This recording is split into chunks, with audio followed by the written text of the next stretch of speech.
In The Origins of the National Consciousness, Anderson views the role of the development of print as commodity as the moving force of the qualitatively new consciousness in the society of the 17th century, driven by the generation of authentic and progressive ideas. Anderson points out that the rapid development of capitalism in the world and its penetration in the publishing industry facilitated the search for new markets. The main challenge was to find enough readers and buyers for the books. The overall customer base was small due to several factors. First of all, the number of educated people in Europe was relatively small. Secondly, the books were published in Latin, and that limited the number of potential buyers to the bilingual individuals only. As soon as the market of the Latin reading elite was saturated, the capitalist publishers turned to the monoglot majority as the primary source of the customer base. Naturally, there developed a tendency towards the vernacularization of the market that was facilitated by three driving factors. The change of the language character. Over the generations, Latin that was used in books became gradually outdated as the society began to use a more common version of it. The division based on religious preferences.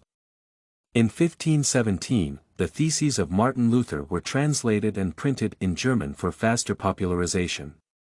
The outcomes were the growth of the Protestant influence in Europe and the growing tension in the religious communities as to the norms of publishing religious works in Latin that had been persisted for centuries. As a result, the capitalist publishers could not help but notice how many new segments of the population they could cover selling vernacularized literature.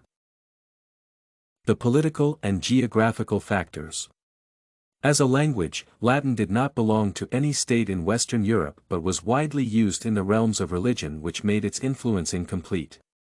At the same time, the vernacularized texts had much more power, combining the geographical, cultural, and political aspects, and could address the identities of the readers in a much more effective way.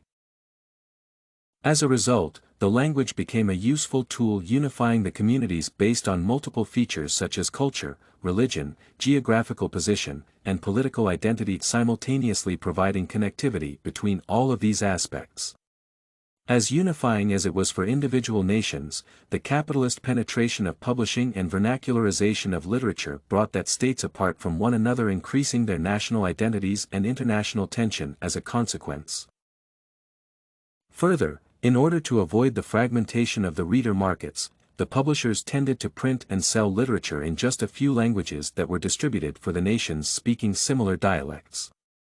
That way, the speakers of various versions of a particular language learned to comprehend a common language that led to the changes in their cultural identities that went beyond that state borders, creating imagined communities unified by written text.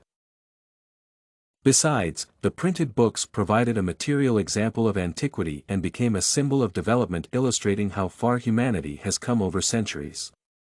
Finally, the language of published texts became the language of power, automatically devaluing the languages of smaller or less influential nations and pushing them out of written culture and, in turn, history. To sum up, the national consciousness has been tightly connected to the published literature for many centuries. This tendency secured unity of the reading communities but also facilitated division into more and less powerful languages and nations. You can find this and many other essay samples on our website, studycorgi.com.